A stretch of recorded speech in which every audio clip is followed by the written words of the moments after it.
What if everything you thought you knew about learning was wrong? What if the very people we're trying to help, the traumatized, the vulnerable, the ones who walk through our doors carrying invisible wounds, what if our traditional teaching methods are actually re-traumatizing them? Today's guests discovered something that will make you question every curriculum you've ever followed, every technique you've ever drilled to death, and every time you've told someone, just push through it. Laurien and Alex Zurhake didn't set out to revolutionize martial arts coaching.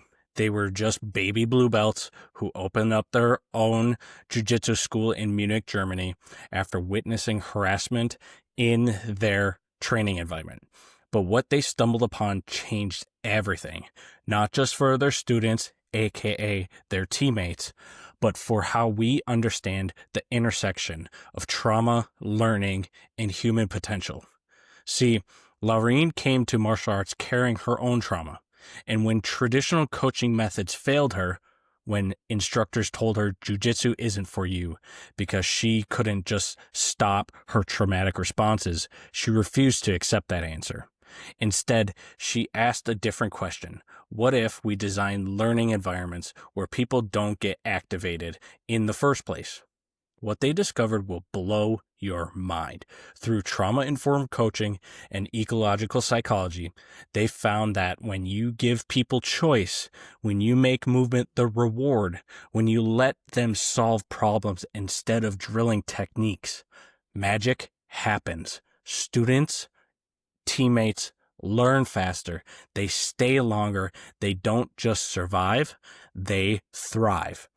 But here's the kicker.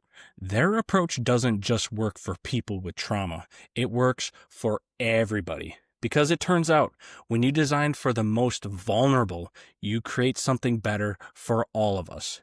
In today's conversation, you'll hear how video game design principles, FBI interrogation psychology, and constraint-led coaching converge into something powerful, a way of teaching that honors the messy, beautiful reality of how humans actually learn. This isn't just another episode about martial arts. By all means, I'm not anywhere near that realm. This is about recognizing that everyone who walks through your door, whether it's a gym, a classroom, or a boardroom, is carrying something. And your job isn't to fix them. It's to create a space where they can fix themselves. So, buckle up, because Laurien and Alex are about to challenge everything you think you know about expertise, authority, and what it really means to help someone become their best self. This is the Unfinished Podcast, and this conversation, it's going to leave you unfinished too, in the best possible way. Welcome to episode 3, Trauma-Informed Coaching with Laurien and Alex Zurhake.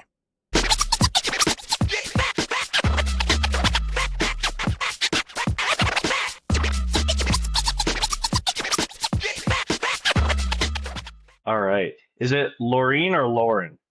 Laurien. Laurien. All right. Well, Laurien and Alex, I want to say thank you for, hopping on here. We've been talking for, a few weeks now, and we connected over Instagram and kind of just, bouncing ideas off of each other. And one of the things that really intrigued me about how you go about, I guess, skill in general when utilizing, the CLA, ECOD, all of that stuff, is you mentioned about trauma. Can you tell me a little bit more about that? Yes, so trauma is when a person experiences something or a bunch of things. And normally, when we experience something challenging, we process it and then we go back to homeostasis. So usually something happens, we process it, and we go kind of back to normal. But sometimes some experiences are so tough, so rough, we don't finish this cycle, which means that our nervous system still thinks that what happened is still ongoing. So then you can have situations where people, it may have happened in their childhood and they may already now well in their 30s, but that something triggers them and they go basically, their nervous system thinks they're back where it was happening, and they can have a traumatic trigger, a traumatic memory or flashback. And we have seen this in martial arts. Me, coming unfortunately from a situation where I had PTSD and people were telling me, yeah, you should learn how to defend themselves. Of course, in retrospect, I realized they put the onus on me, but I took it to heart anyways, and I went. And the first martial arts coach, he didn't understand trauma or PTSD at all, and was like, and didn't realize that when and I was then I'm very small. I'm Dutch. The Dutch people are very big, and they do not want to lose from a girl. So when they try to submit me, I try to defend myself, and I have a traumatic trigger. So I'm also fighting the past. You're not present. You can't stop a rule. Somebody else has to interrupt. And I just realized that then when I spoke about that they were like, the coach was like, yeah, well, but then you should stop the role. You should say no. Or, yeah, well, then jiu-jitsu is not for you. And that kind of pissed me off because I'm like, don't tell me what I can and cannot do. And due to circumstances, I met a yoga teacher. She did trauma-informed yoga. And I was like, oh, that's interesting. So I learned about trauma-informed practice. And then in the martial arts, I realized that based on the type of advertising and marketing we use, we often attract people with trauma. You talk about become confident, become strong, self-defense. So you're kind of really talking to a vulnerable audience. So many people you get in have something or want to prevent something or witnessed something.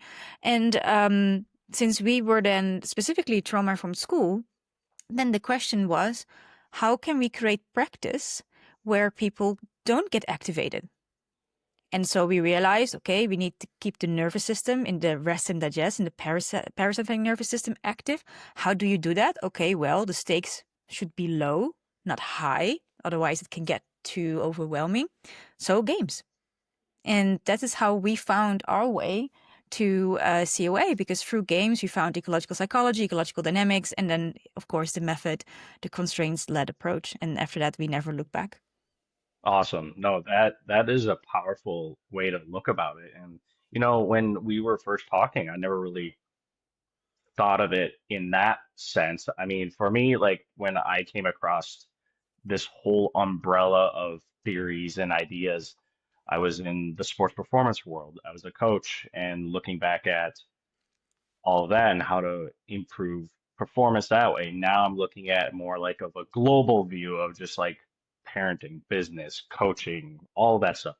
Trauma is something that I think really hits home with a lot of people. And I mean, everybody's got trauma of some sort because like it sticks with you. Stress sticks within the body, and that's huge. So with that, how do you go about utilizing these ideas and theories for this in your practice?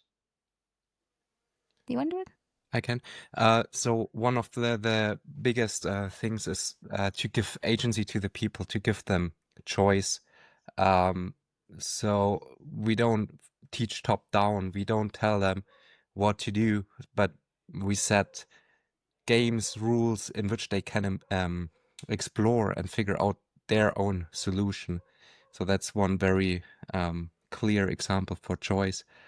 But it's mostly also being person-centered.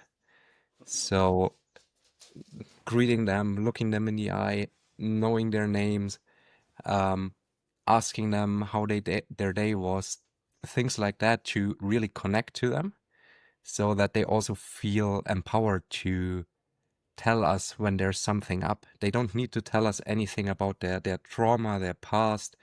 What helps is when they tell us about potential triggers. So, for example, somebody might be get shocked or triggered by loud noises. So we try to avoid that when this person is present, or in general, don't approach people from behind because, I mean, trauma or not, when you're approached from behind, you get alert. You might have a trigger. That's so there's a lot comes down to being person-centered and a decent human being, and then there are some rules that extend up on that, like choice and agency. I But I also, love that. I love that. It's giving people the autonomy, giving them the control instead of being told what to do, which is what modern, I guess, in America, like back in the 1800s, I believe, is when Prussian educational system was developed, where we're told how to do things and how to act, how to test all this stuff, and that's how the modern day educational system is. And like that's tradition, like that's modernized learning, and that's not giving people agency, their autonomy, and that's how I feel like that's how it is today. And I think we need to go back to where it's like give them the power, give them their own voice, and in a place, and I love it that you're doing it in a place where they can explore, not have be afraid of making mistakes and have their own way of doing things. And also I love how you're making it kind of like person centered where like you said, if someone's triggered by loud noises, we're not going to do something along those lines when they're present in the room. That's huge, and that makes them feel special. And we were actually on a call with Kabir Bath, which I want to say thank you for inviting me to that last minute. But that I can see right away that you're taking those principles that he talked about right away into your practice, or you probably already have so far. That's awesome. Yeah, I think that when you talk about confidence, in my view, like what makes somebody feel more confident is actually when you are the one in control. Doesn't mean you're in control what other people do, but when you own your decisions, whatever the outcome, yeah, but when you own your decisions and you're not dependent on somebody else telling you what to do, how to do it, when to do it, why to do it, that's where it comes in, and that's self-autonomy. But in Mhm. most martial arts schools, there's no choice because they decide what you're going to work on and they tell you how to do it, when to do it, all that. So what you have is then when you have somebody with trauma, when then something doesn't work, say a technique doesn't work, they feel shame, they feel bad because for one, again, choice was taken away from them, but they're not doing it right, whatever right means. Mhm. But when they know what the end goal is more or less and they can explore and find it, they realize, oh, this doesn't work. It's not negative. It's not failing. You learned this doesn't work. Usually they try it twice because who knows, maybe it does work. But that's like how you build self-autonomy in classes because we want that we also call them teammates, not students for a reason, but teammates, is that I want them to be confident and independent, but it means that they also need to learn how to make their own choices. Whatever, it doesn't matter whether they get choked every now and then, happens to me too. It's just information. And indeed, here you start reframe also their nervous system that not everything is a race. Not everything is like good or bad. It's learning. You see that, for example, with kids a lot. Yeah. Like they come in and you just give them a task, something, and they just don't do it. And then the parents, yeah, you have to do it that way, you have to do it that way. Yeah. So that's also why, apart from the tryout class, there are no parents Mhm. present. But then it's like telling the parents, no, it's okay. It's his first time. He doesn't have to perform. He doesn't have to do Mhm. it correct. I want him to explore. And then it's telling the kid it's completely okay to just try it, and it doesn't have to look a certain way. It doesn't have to work a certain way. And usually then with the next thing, they start opening up and they start to explore. And usually the next time they just Do it. do it.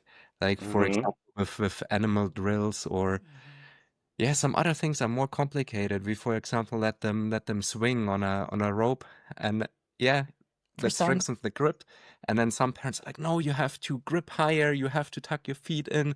I'm like, no, he doesn't have to. He has to figure out his own solution to that. Probably it will involve some kind of that, but it's okay when he lands on his bum the first 5 times. Who cares? Right? So They'll the, figure it out. they'll figure it out, and they'll figure it out much, much quicker when I give them the space to explore, um, than when I set expectations and goals and certain solutions. So it's No, really, yeah, I I love that. I love how you're doing that, especially with young kids, because that's like, because my career, I worked with a lot of youth athletes, and we never had parents around, but I can't imagine being in a like this type of practice where, parents do want to come in and be around their kid because, that's their livelihood. But and they want to and it's trying to live up to their expectations, their standards, and like they have to see it this way, and they're set in their ways with how they were taught all that stuff. And I love that where you're giving a child, autonomy to grow because in today's world, like they think that mistakes are bad. And even adults, like they think mistakes are bad. Yeah. And one thing that I took from my talk with Kathy Sierra, she told me about motivation and like intrinsic and extrinsic motivation, especially. And this kind of resonates with me from that talk because you said if you have a kid that wants to try something or you're having them try something and they don't want to do it, they don't have the motivation to do it because, well, link it to trauma or standards or the stress that they might be encountering that's blocking them. They don't have that motivation. But if you find what motivates them, then that opens up a whole world of opportunities. And that was huge. And that kind of helped um, link some things up too. And that relates to, ecological psychology, constraints load approach, all that. And these are awesome tools that allow us to be malleable and like kind of I like saying like Play-Doh, so we can form it to the person or individual. Yeah, I think what is also like, especially with kids, is that often parents also want to give them a reward, but for us, the movement is the reward. And Hmm. that's where you get this better type of motivation, if you will, because like I said, we build all for little ones like 3 to 5 year olds, is that we build all kinds of parcours, and they just have to solve it, come from A to B. And I don't really, and sometimes they have the coolest solutions that I didn't think of, Hmm. right? And they get better at it also as they go. You see it become smoother. Um, Also with we also play games like with the puzzle mats that they have to flip them, kind of like instead of a tire, they flip that. You see in no time the most beautiful squats. Really, just Hmm. I'm jealous, and I didn't tell them anything. And I think that when they feel stronger in their bodies, then it's also more fun to explore new other movement patterns. And when you are being pressured because it has to look like that or your parent wants to do it, of course it's no fun because if you don't do it, you get punishment in some sort, some form. Hmm. And yeah, why would you do it? Because you always lose. It's basically some parents, but also coaches, they create a game that their kids or students can actually only lose. So why would you want to play that game? It's the same when coaches saying like, no, no, tapping is fine, making mistakes is fine. But then when you make a mistake, they immediately correct you. So Yeah. their action says failing or making mistakes is not good at all. So there is this paradox in often what people say and what they do. And I think that for us, I enjoy also the classes much more ever since, like now, so what, 4 years ago when we started implementing COA, because I see more, I learn from them. They have much more fun. There is way less expectations and they just thrive. We also need to talk much less. That's also nice. Like, Yeah.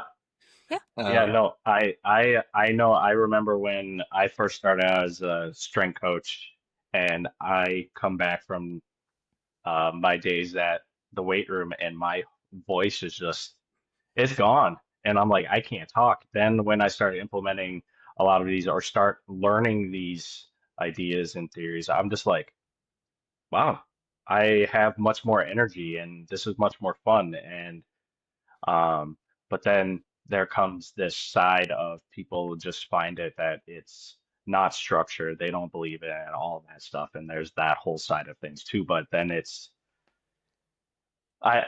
this whole new norm, I want to call it, is something that is just a big mindset shift that I think people need to realize because this is how learning is. It's messy.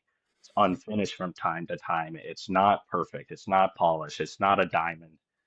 And it's it's a beautiful thing, and I think that it's tough to go against what has been set in stone for such a long time, and you guys are doing such a great job with that from what I've been seeing, what you've been telling me, all of that stuff, and I applaud you for that. My next question is like I know when you told me about your story of like um trauma informed yoga and all that stuff, when did you come to realize or stumble upon these theories and ideas? So I stumbled on trauma-informed yoga when I went to Oxford to study there. And she was just the first yoga teacher, and she just happened to teach that. And we just Hmm. spoke about it. So that was really coincidence. Like there was no nothing special just happened. Um, and I just realized that because I did then yoga, I had all the bad yoga stereotype in my mind. It's like, oh, yoga cannot be blah, blah, blah. But I was also an academic, so I was like, no, I cannot have an opinion about something if I haven't done it at least once. So I did it. I hated every second of it, but I felt better afterwards. So I went to a second class, and then we became friends. And she um, it's called the Yoga Impact Charity. She has a charity where she teaches in Australia. She has her teacher trainings for yoga teachers, and they work with refugees and many people, obviously, that have trauma. She's also a psychologist. And that just laid a seed because I learned by talking to her already about it that we spoke about choice, about what to anticipate. That, like, for many people, when you come in a new space, you don't know what to expect is scary. So if you already can, and that starts already on your website, how you talk about your school, about your classes, this is what you to expect, this is what we're going to do today, then people know. So you can't really get off guard. So people already calm down a little bit. So just these principles, we were talking about it, and I kind of implemented those a bit in my own life. Because even though I think I learned how to regulate myself well, there's always something like certain traumas, like they will never go away. You just learn to live with them in the sense that it doesn't control your life as much. But yeah, there's a lot of trial and error before you get there. And then when I went to Munich for my PhD and met Alex on the mat, then there was a sexual harassment case then with the head coach there. So we were like, you know what? As baby blue belts, we're just gonna open our own school. And that's how these things kind of came together. That I was like, I want a safe space for everyone that wants to be there. And there where it's not about, oh, I'm the best, the strongest, whatever, where it's a community where people just want to make each other better. That's Yeah, and then there was, of course, the question, how do we actually learn, and how do games affect us, and these kind of things. And so we should tell about the self-defense because that was slightly that was before before, yeah. So we figured out with the self-defense, because lady self-defense. lady self-defense, it made no sense to teach any tricks, or because the situations are different. When a trick fails, what do you do then? So we created situations, and they had to get out of those situations, and the situations became gradually tougher. And we, of course, set different kind of, now I would call them constraints, but Then we things didn't know it yet. to watch out for, things they could do, couldn't do. And they learned so quick. And we were really baffled. Why do they learn so quick? So much better than the jiu-jitsu teammates. That we were like, how? Something is not adding up. So yeah, we were digging into how do we actually learn. So there were, of course, studies regarding games. When we learn, we want to have a success rate 70-80%, 20-30% failure rate, depending where you read. So you stay motivated, but you get enough feedback to still improve. And then we also found the reverse classroom model, which was very interesting because it gives an opportunity to scale, and also to give people choice what to work on in the class. And yeah, then I stumbled on Rob Gray and ecological dynamics. And back then he hadn't written his book, No. and Greg Souders wasn't there yet. Or wasn't, he of course was busy there, with it, but but it he was wasn't not known. I didn't know of him yet. So there was a lot of listening to Rob Gray's podcast, reading papers, trying to wrap my head around the terminology. As a non-native speaker, some things really were Yeah. really tough to get. But then when we started implementing it, and of course in the beginning, like everybody who starts it, we tried to create games to Teach teach specific. specific Hmm. techniques. But still, we saw quicker results, even though it was some kind of hybrid, half-baked thing. Yeah. And yeah, over half a year, we started to improve this, and then now, yeah, I think it's it's also like our understanding, because we then were like kind of blue belts and with purple. So I think one of the assets that we had was that we weren't black belts yet, because we didn't have this tunnel vision yet. Like, we were baby blue belt. I mean, you had already a black belt in traditional jiu-jitsu and everything, but we were always playful. Like, from nature, we've always been playful. And also because we have different sizes, what works for him, a similar thing didn't work for me. So we always had to adapt anyway. So we were never dogmatic when it came to that. So we I were think also, yeah, when we were teaching, we were like, I do it this way, Laurien does it this way. find your way. Find your way, try out which one works better, find another way. So we were there already, kind of always in that area, I think, the playground, because we had to figure it out ourselves too. Because like I said, we weren't black belts yet. I mean, still not brown belts now, but so that was something, I think that was something that we have that others, I can imagine when you're already a black belt for 20 years and you are doing jiu-jitsu for 30 years in that specific way, it is hard. But the moment we started understanding jiu-jitsu, not in techniques, but indeed like the affordances, the like what invariance, what makes it work, that's when then it took off, and then the games became better, and then every generation of people we have now, they learn quicker and quicker and quicker, also of course because the other teammates, like they are also better partners, so now it Hmm. goes really quick. But yeah, that took like a year and a half, and I think when we started thriving, that's then when Greg Souders came with the whole thing. So then we were already busy with it for like 2 years. So that was for us also nice in the sense that we got confirmation, and then the books came, many podcasts came. So then we also were like, okay, cool. So we are on the right track, because in the end, like, you're just figuring out, as you say, it's chaotic, it's messy. Like, we also were swimming and had no idea whether this was actually amounting to something. Well, we had some idea because we had great success at competitions We with did. the kids, teens, adults. So, Yeah. so But there was some. yeah, but we didn't have a curriculum, like back in the day, many coaches are very hard. Like, you want a curriculum, you want this and you want that. So we always felt torn. Because I was like, I really didn't feel the need that we needed it, but I also felt as if we were unprofessional because we didn't have it, kind of, if that makes sense. So there was, at least for me, a bit like a conflict. But that's now I'm like, no, we look what's happening, and based on what we see what's happening in our training room, we adapt and we know what's needed.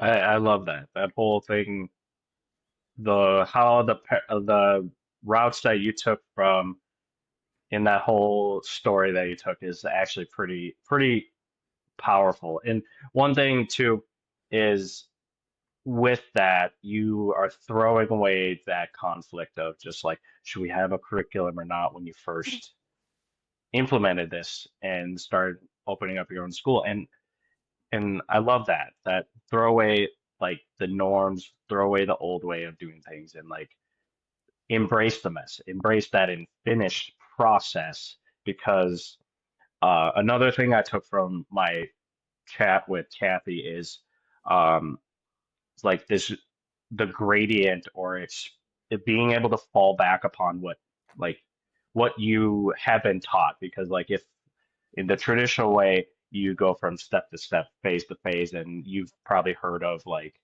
the quote of, and I probably am butchering this, but like, if you fall back on what your preparation, your practices or something, if Yeah. whatever, something along those lines. Yeah. Well, if you're step by step and you fail, you have nothing really to fall back on, dude, because then you don't have this. But if you find, and this actually stuck out to me, is if you are learning and you're trying to find this solution to a said problem, you're looking for dots on the map. It's like a constellation.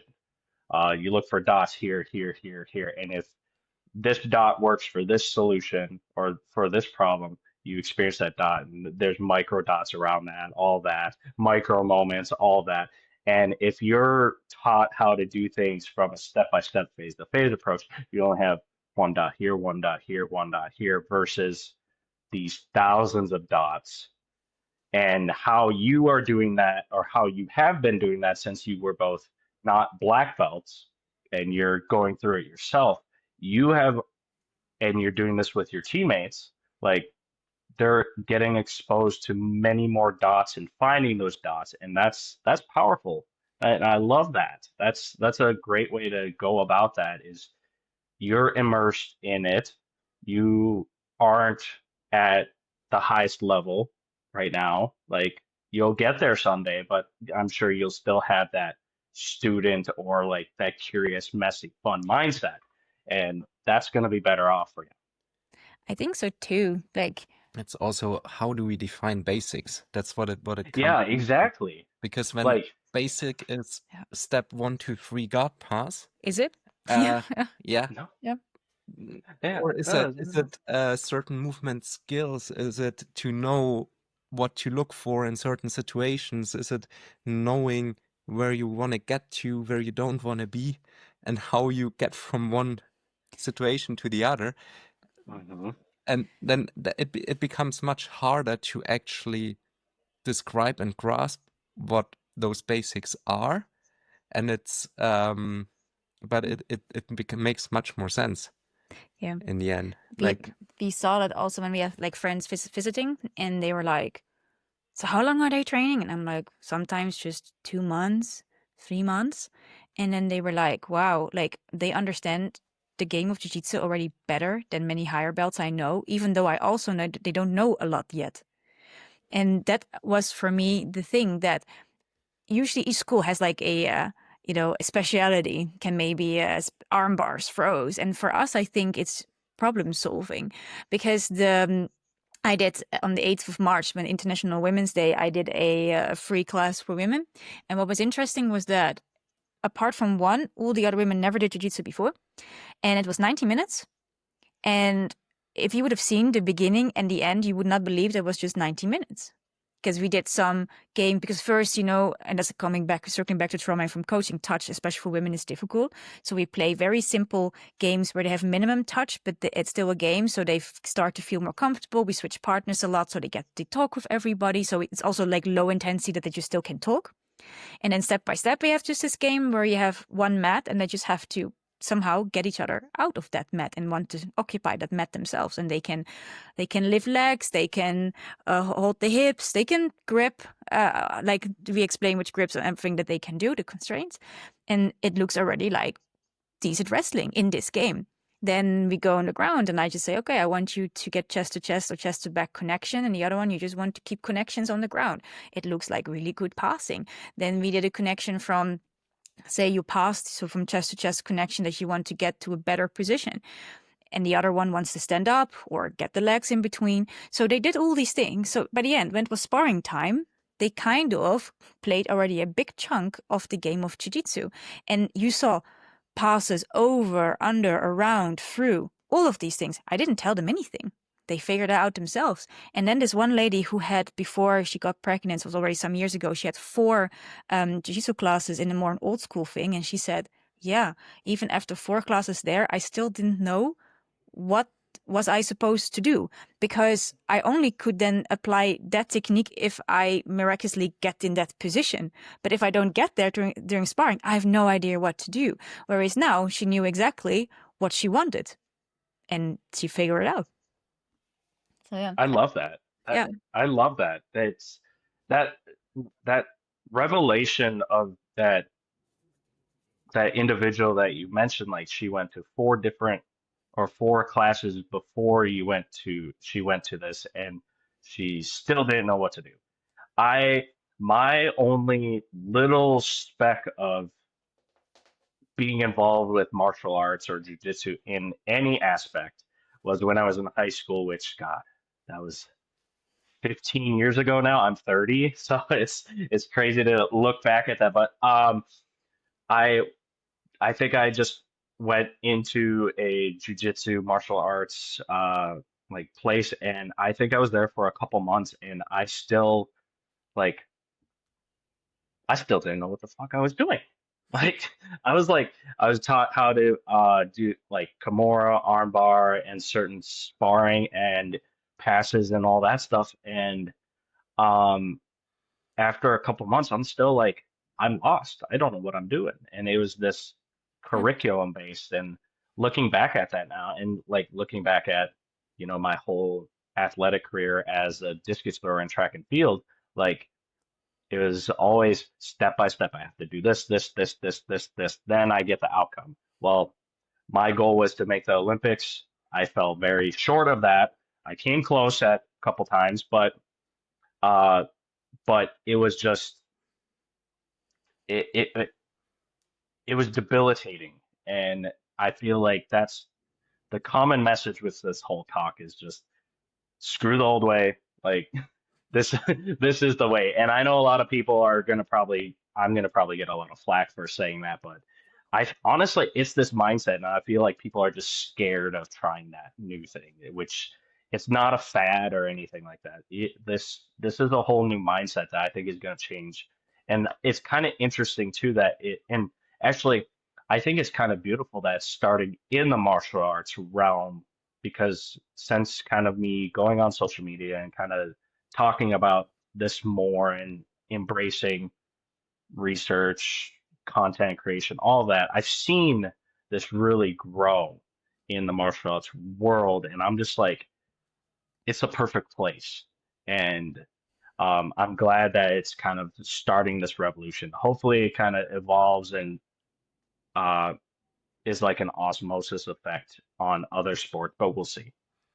Yeah, I think, I In mean, other sports is, I think, already much or certain in some sports and certainly more developed, like, or maybe not even on purpose, but for example, the Brazilian soccer team is so good because they play futsal. yeah. Hmm. Uh, so they have this play with varying constraints because the balls vary, the fields they play on vary. Um, in size, in amounts of Hmm. players, and whatever.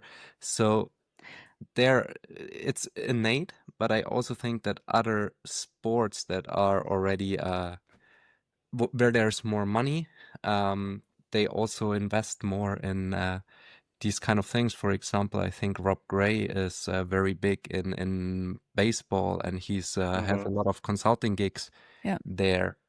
But also there, I think it's growing. I mean, it's crazy to think that Bernstein, I mean, it's like Yeah. 1967. I mean, it's already here for a while. It's just that we are late to the Yeah. party. Because sometimes people Hmm. are like, yeah, but Laurien, like new. I was like, it's not new at all, actually. It's just that we are late to the party. But I Hmm. understand fear. I mean, like I said, if you have done something for so many years and your teacher did it that way, and in the end, you did get to a level where you could do good things.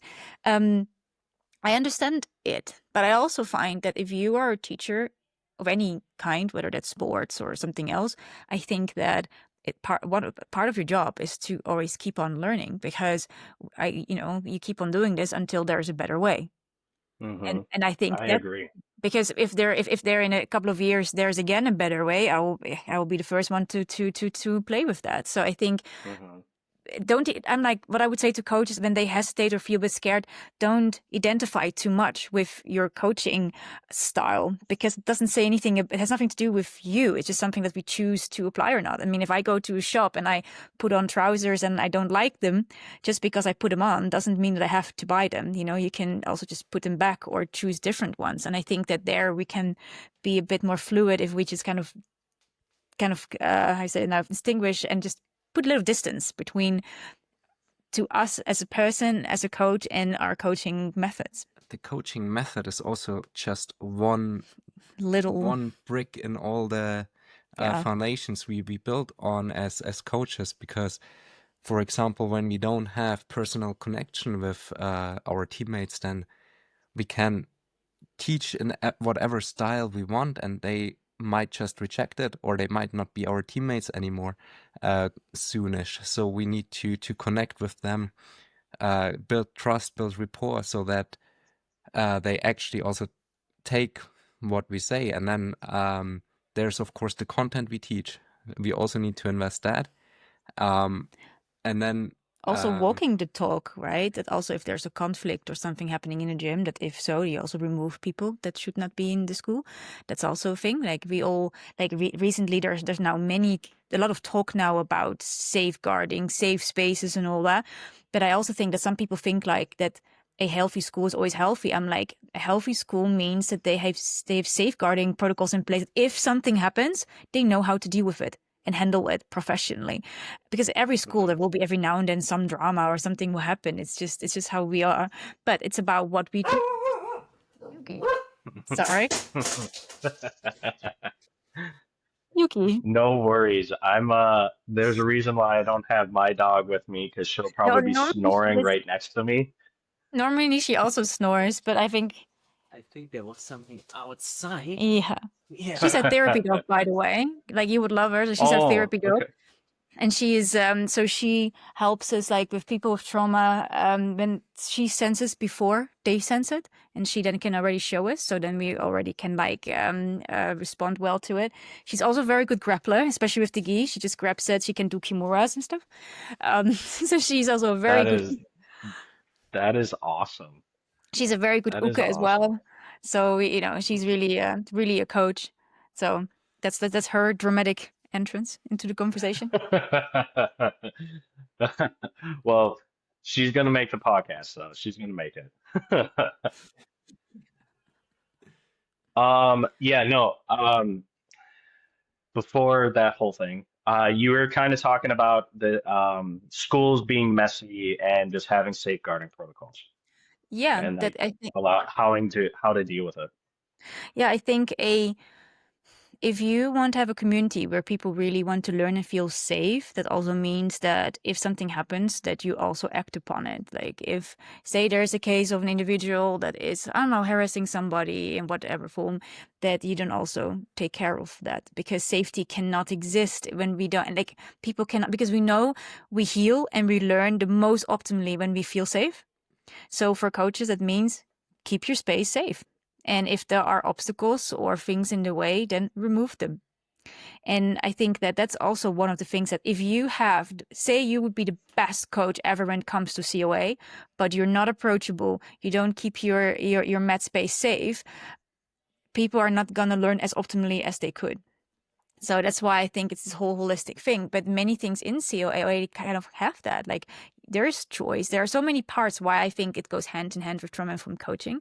And like with Kabir Baf, what stood out to me is that he has already more coaches than we have, and we are now getting into the area where we also have more coaches. So what was really what was really helpful for us is like how much he talks with the coach and how much they interplay. That indeed at first the coaches all they do is basically tying belts and connecting, building rapport with the students. They're not even correct. They're not doing anything yet teaching wise. And that was actually the one thing that really stood out to me where I'm like, okay, yeah, the rest we do too in our own way.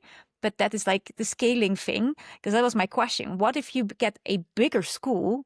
Like I cannot cut myself in so many pieces to talk with everyone in that sense. But indeed, when you can create also a coaching team where you all together kind of connect with everyone still, I think you can scale so great and the quality remains high. Because that's my one fear as we grow, because we're now growing really well, is that I want the quality of the connection and the teaching to remain the same, or of course better, but not going backwards because of sheer quantity of people. So that was for me good with Kabir.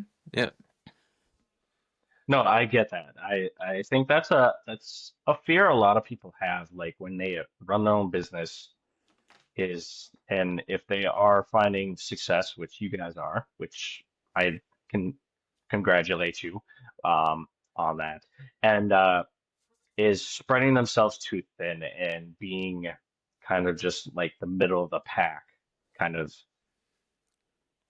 business, I guess, and just trying to give that quality. And I love that you kind of have this like it's like a sifter or a filter for people, and like you're trying to bring in people to this community. And I think one thing people do forget is like the social aspect, the social architecture of learning, growth, all of that. And us as humans, we we cannot survive without social architecture. Like if it's been proven that we would die, like if we were never to talk with anyone else, just Yep. because that's just how we are innately. It's in our DNA, and we learn best from others. We learn best in the community or the environment that we're in, and we adapt to it, which was what makes us humans and what makes us more superior than, robots and anything of that sort, which ultimately are coming in the future.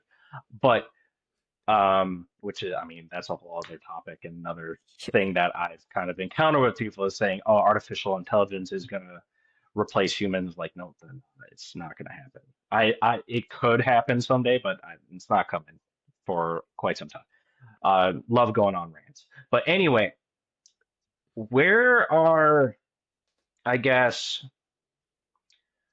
I like asking others on where their path is leading them now. Where's the GPS taking you guys now in regards to learning, development, anything of that, or anything of interest of yours? Because I like learning from others and just this is my way of getting to know you guys, um, and develop this relationship. I'm digging into the Octalysis framework right now, which is a gamification method, or actually the inventor of this also likes to call it person-centered design. And basically it's a way of analyzing human motivation. And yeah, he derived it from video games and applies it to all kind of app design, marketing, whatever. And I think understanding what drives human, and it's quite complete because it's quite complex, but how understanding what drives human, what motivates humans is really helpful. And yeah, so I'm trying to understand and wrap my head around that at the moment. That to actually improve the games we play, because a lot there is also overlap with CLA, with trauma-informed coaching. Of course, it's a different framework. It's kind of on top of that. So yeah, it's Yeah, and I'm at the moment more busy with the social aspect of things. As you said, like, yeah, we need social interactions, but also we only learn about our own identities actually by connecting with other people's. Like, how do I know, kind of in a way, also what I do, how I am, what kind of feedback I get if there are no humans, right? So what I'm diving into is actually kind of interrogation stuff. Why? Not because I want to manipulate or all that, but I read an interesting study. I'm also doing this course where you had two researchers and they got access to like over 2,000 hours of real FBI, CIA interrogation footage. And they were analyzing every 15 minutes what kind of behaviors happened from both the person being interrogated and the one doing it. And there were also terrorists. They had like a whole span of people. Because an interrogator, of course, they want information, right? And the interrogators that were most successful were the ones that could play the best the different types of connection with people. They could be, when they had to, they could be confrontational, but not too confrontational. They could be understanding and going with, but not too that you would walk over them. So they somehow could really work well within these frames that people felt safe enough, even though you still had real talk at times. And I want to learn about it, not because I want to start interrogating people, but if I want to understand why people are in my classes, what are their needs, what are their motivations, why are they here, I need to be able to connect with them in a way that they feel safe.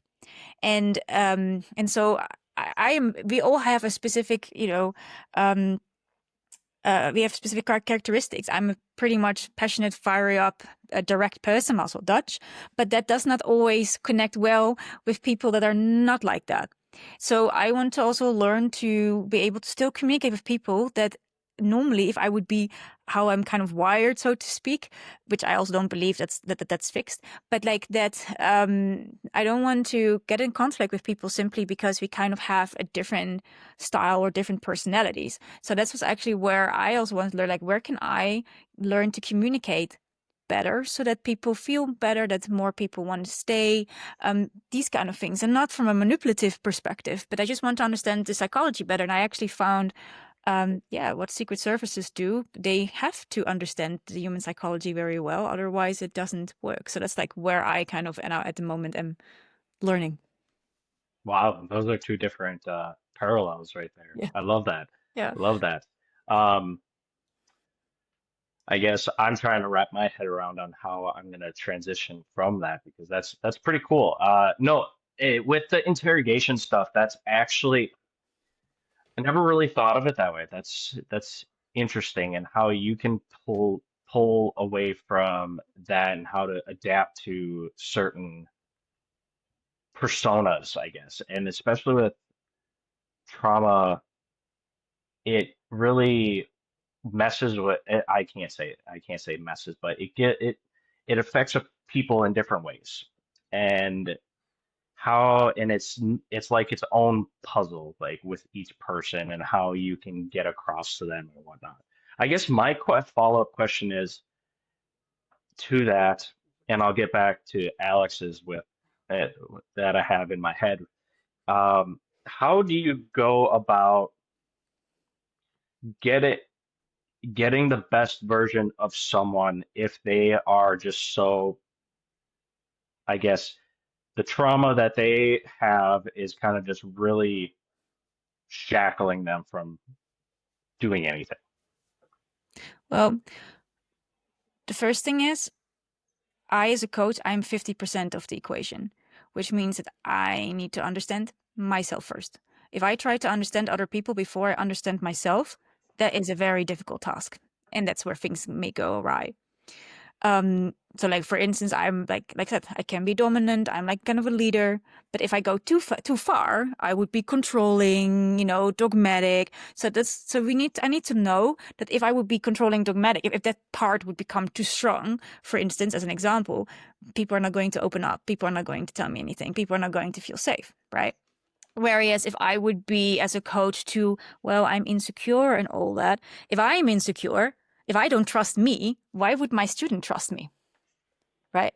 So there are all kinds of different behaviors that I need to understand myself first, how I show up and how people perceive me, not how I see me, but how others perceive me. Whether that's who I am or not is really irrelevant. So I want to show up for people in a way that they know that they're taken care of, that they are seen, and that if they don't want to do it, that's totally fine. They can leave the room whenever, they can have a drinking break, wherever, that they know it's seen and nobody cares. Nobody thinks like, oh my God, oh, she took another break or he went off like that. That's kind of like the person I want to be, that they know that. And from that, when people come in and they start to get to know me and they see that, that is like where they start feeling okay. They start to show also more of themselves, because whatever, they make a mistake, they see, and then they see, oh, nobody cares. People are like, oh, that's good information. Let's try this again. Or I think you're onto something.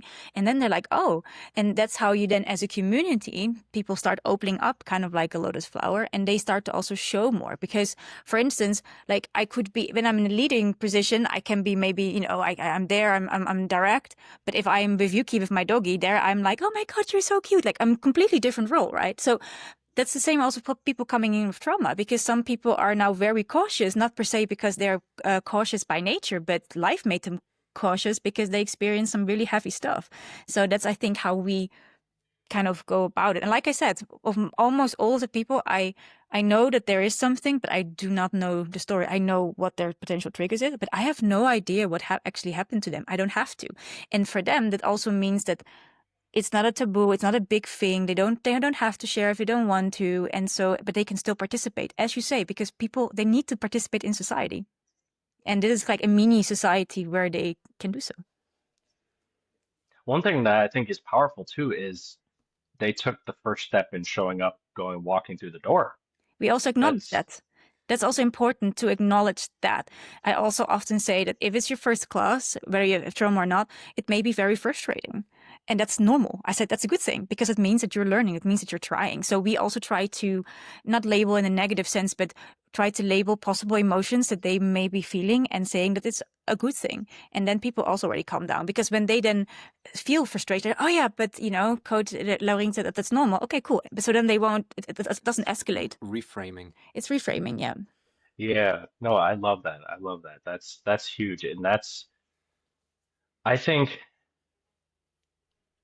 this whole conversation one is pretty powerful in general, and I think a lot of people should take from it is because people's stories are different, and you gotta be able to adapt to that. And they came to you, they're coming to you for a reason, like for trying something new, like they're trying whatever it may be, whatever that motivation is. And one, you gotta make them feel safe. You gotta make them feel welcomed and feel, you know, good, because whatever story that they have before walking into your door is like they're carrying that.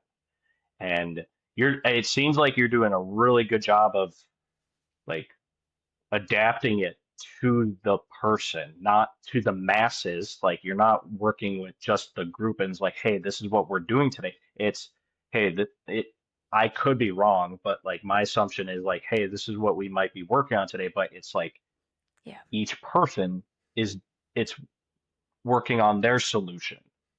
Yeah. Am I correct with that? Yeah. Yeah. So, I mean, if you have people that, I don't know, strangulation is difficult, then we give them different tasks. Like there's always a solution. Also within the whole thing, there's always a solution. So like that, everybody, and I also asked, like on Monday, I asked one because I know what I wanted to do was a bit difficult for her. So I asked her, is that okay for you?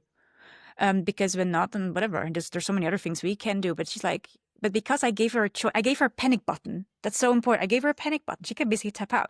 So because there was a panic button, she's like, you know what? I'll try. And actually, it's getting better and better. So that's also another thing I can say to people, like give people a panic button, because usually if they have them, they usually don't use it. Not saying that to do it as a trick that people then don't use it, but like it just gives them choice that if there is really something, then they can say no. If she would have said, I rather not, okay, cool, then we just do something else. Or I let some people do it and she does something else. That's awesome. That's giving people that ability to like go to their safe space and just be able to like, okay, I'm at my limit. Like I that's powerful, and that gives that autonomy aspect. Um, and also too, I think you were mentioning too, like if someone needs to go take a break at any point, go get a drink of water or anything like that, they can just do that. Yeah. That's one, to me, in my perspective, in my experience, my story, that's foreign. It's always been told, the coach tells you, hey, you guys go get a drink now. Or the athlete comes to the coach and be like, hey, can I go get a drink of water, or can I go to the bathroom or something like that? It's like, we're humans. Go do that on your own. Like I never thought about that. And Yeah. it's giving that autonomy, even at the smallest minute sense of just, hey, I'm thirsty, I need to go get a drink. But no, I love how you're doing that with a whole room of people of different stories, and really just it makes them feel special, and that's awesome. That, but also that, Yeah, like the last thing that I yeah, want to say, sorry, is like before we go to Alex, is that like with kids, I do want them to ask me when I go to the bathroom, because it's out of our room, so I know where they are. But they know that. We yeah, explain that to them. That's the only reason they can go. I just want that we are aware of that. But with the adults, I don't feel disrespected because they just stop practice for a second to have a drink. Like I know that some coach get very like pissed off about it, but I mean, why? yeah. Because like if they need a sip of water so they can focus better and train better, I mean, they're honoring me, right? So for me, I don't take those things personally because they know themselves better than I do. And I know many coaches somehow seem to think that they know other people's bodies and what's inside better than they do themselves. And there is for me like, no, I know they are here because they want to be here. I mean, nobody's forcing them. So then I also just, and it's an assumption from my side, that if they just need a break for a second, that it's for a very good reason. And when they're ready, they will come back. I rather have Yeah, them no. focused and hydrated than zombieing out and at risk for injury. I never Yeah, really understood this not drinking during class or something. Like you need to, it's it's a typical martial art thing. You need to get tougher so you don't drink during class.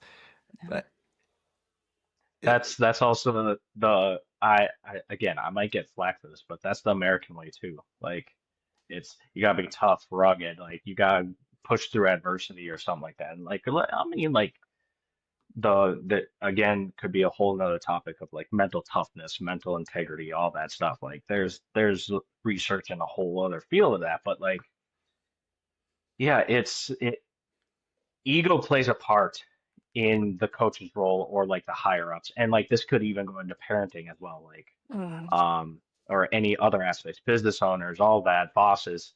Like ego plays a huge part in that. Like if you don't do what I do say, or like if you aren't listening to me or something like that, or like you're distracted, like I'm pissed off at you. Like that's disrespectful. It's just like human nature. It's normal. It's in our DNA. Like we might have to go to the bathroom, go get a drink. Like we might get distracted more than others. Me personally, I'm famous around my family, my wife to easily get distracted or do multiple different things. Actually, funny thing is right now I'm currently unemployed, so like I'm at home a lot of the times and I have some tasks around the house to do, like cleaning up and stuff like that. I have like a list. And I was like, oh, I'm gonna do this today. I only get two things done. I'm just like, I've got my mind going all over the place. But that's normal, and I, I, I just it baffles me to no end that like this is still like in modern day times like people have this ego like you have to do what I say and you have to pay attention to me. It's like They don't. get over yourself. Yeah, but also if you notice that people don't, then why do you blame them? Maybe, and that's again the 50% that's you, know yourself. Mhm. How do you show up? That's the thing. Like always like, if it's just one, maybe, but if it's repeatedly or more, then most likely it's you. And then also look in the mirror and fix it. when I'm talking as a coach for 5 minutes straight, I cannot complain when my teammates get distracted and do other things, Mhm. especially kids. Like when I keep the talking to 60 seconds, most of them will probably focus and will know what I said. From two Yeah. minutes No. onward, everybody's zoning out. Yeah. I won't remember Yeah, what I said. for sure. And that's kind of too like what I'm doing here with the podcast. It's forcing me not to go on rants and talk so much. It's like forcing me to listen to my guests because it's intuitively teaching me already without me being structured and all that stuff. And it's making me look in the mirror too and like, okay, I'm going on. They might be losing touch, all that stuff. But like that also is a huge aspect. They're the designer, they're the architect of what you're doing, the coach, the leader, the boss, whomever it is. And if you think all the blame is on them, no, you're wrong. Yeah. Clear. So leading to Alex, you were talking about I The, totally forgot what the the Octalysis framework. Octalysis framework, and you mentioned something about how he looks into how video games. Tell me a little bit more about that. So the one thing that Or your understanding of it right now. yeah, so the one thing that humans don't have to do, but spend huge amounts of time on is video games. And to make money with video games, you need people to play those games. They're notorious for being time graves. So people don't really want to play, but they still want to play, right? So these games must do something right to motivate people to do stuff. That's how this whole thing came to be. And he divides motivation in 8 core drives. First one is purpose, a bigger goal. So, for example, video games often start with the world is falling apart and you're the only one who can save it, right? So your bigger purpose is to save the world. second one, I won't remember all 8 of them, but That's totally achievement fine. and yeah, achievement.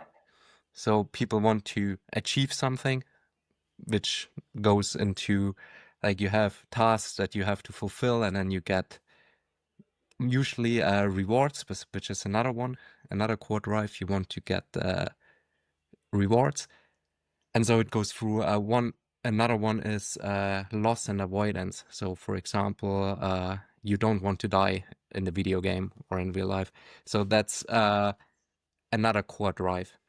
So when we analyze human behavior, everything is kind of motivated by more, like one or more of those core drives. Every action we take, like you might show up to work because you want to achieve something. You might show up because you don't want to lose your pay. So there's everything kind of can be modeled through this framework. And then he also divides it in, he has a little bit different intrinsic, extrinsic motivation, and also black hat, white hat motivation. So, for example, white hat motivation is what we do, is kind of the intrinsic motivation, how you framed it before, is stuff we want to do out of our own. And then you have black hat motivation, like loss and avoidance. And as coaches, we want to use as much as possible white hat motivation, but sometimes somebody needs a little kick in the butt, and that's where you can use black hat motivation. But when you when you use only black hat motivation, like you basically whip them into shape all the time, yeah, people will leave because they're there on their own will. So yeah, I find it very interesting to see.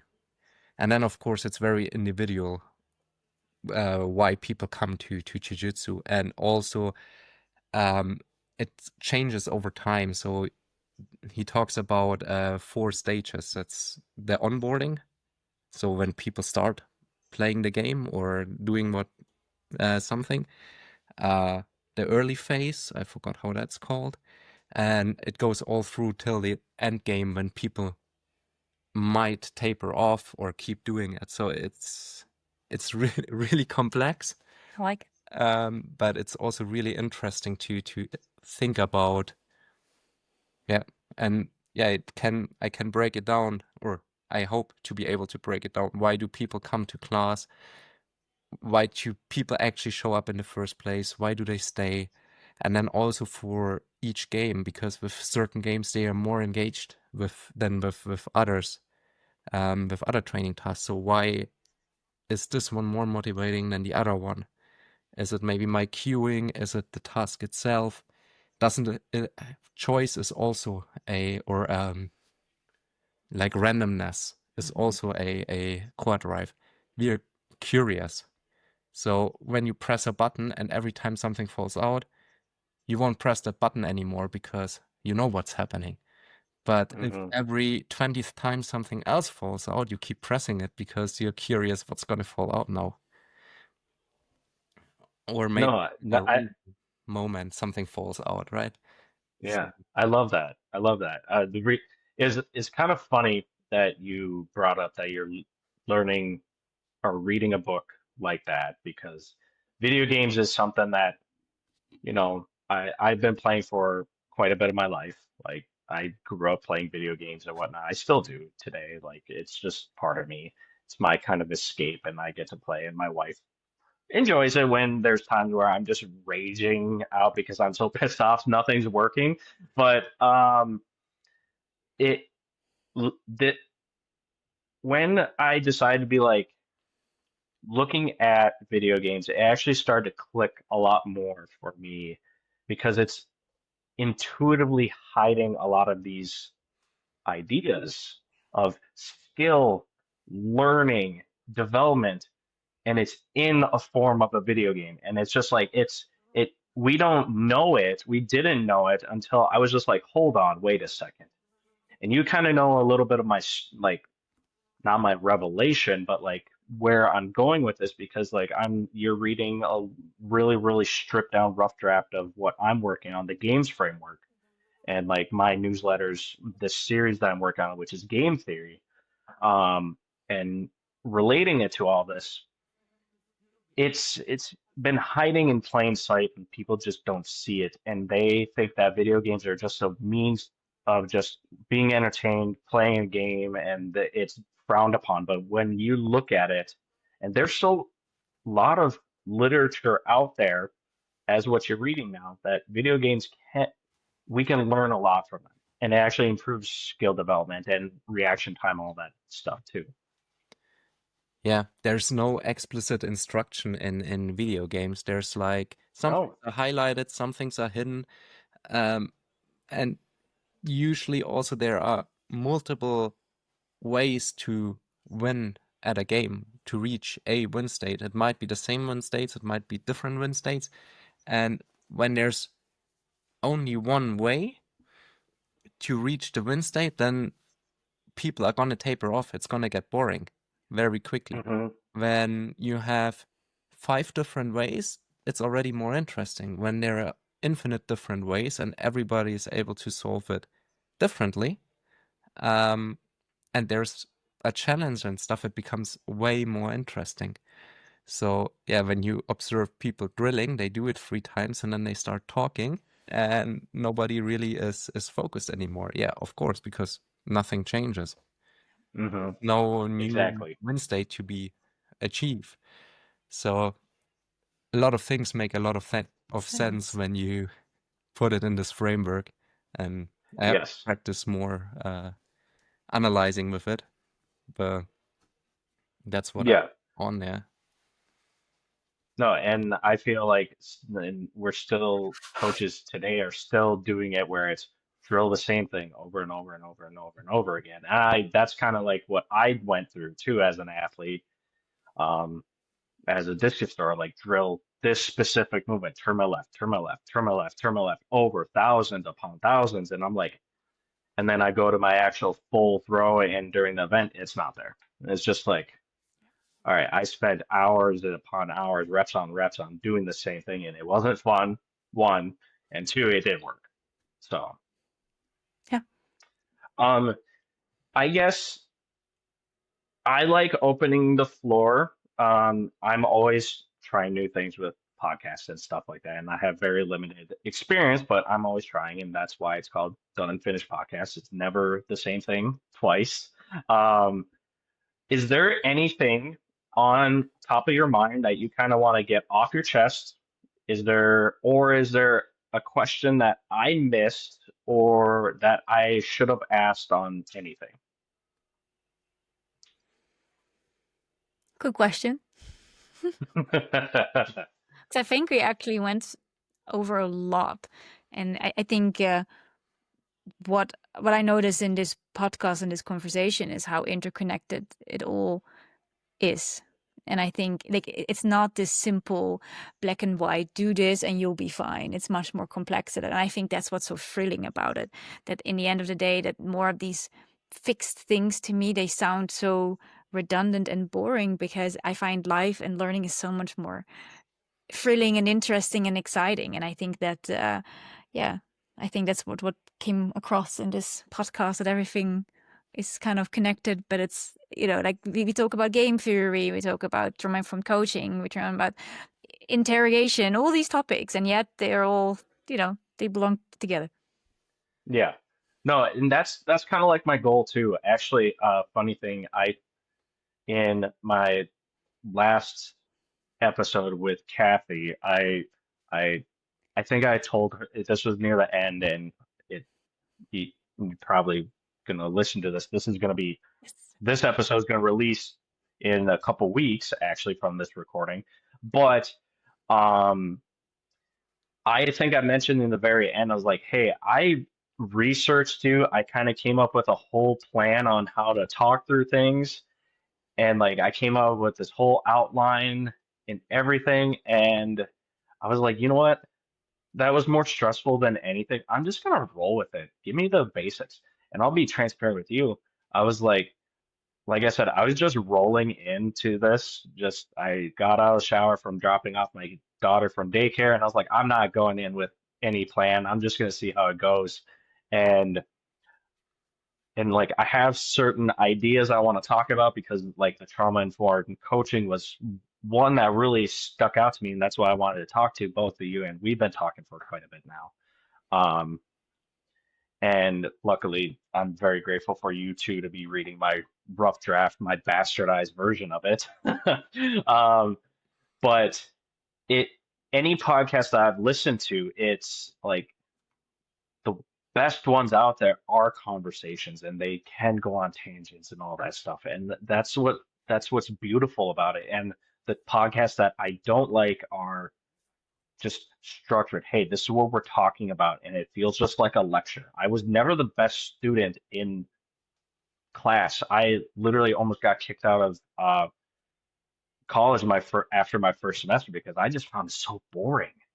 And it's just like in general, but like if it's a lecture, if it's just over and over, it's boring. And that's kind of like what I'm trying to make this podcast. It's organic. It's not, it's unfinished. Why the name is called the Unfinished Podcast. It's messy. I don't care if it is. I want to learn from you, and I hopefully others can learn from this, and hopefully I can help in any sort as well. Well, my podcast is the same. I research the people. I know what I want to talk about, but how we're going to talk about it, I don't know, because indeed you cannot script it. I had it also like as a yoga teacher, many they make these plans before a class, but how often I had a bit an energetic class, they came in, I could see no, they needed something else, so I just threw it out of the window. So at this point, I'm like, I just read the room and I feel what they kind of need. I also ask them, and it's a conversation. And indeed, that's where the most raw and I think the biggest aha moments come from. I do have one thing to say. I thought because you were talking, I could think about the other question.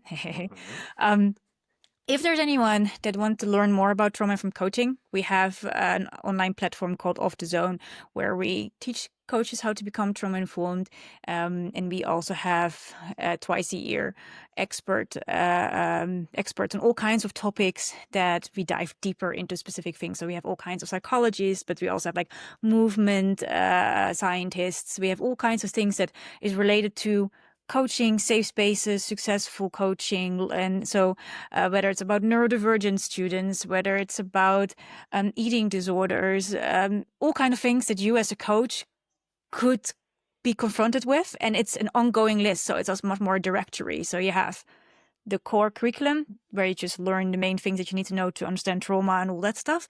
But then it's just about, you could just pick the topics that you're interested in and that are relevant to you. So even if, I don't know, in 3 years from now, you have your first transgender student, we have something for that. If you have a student that has eating disorder, we have something for that. So yeah, I wanted to also mention, in case people are interested, that exists.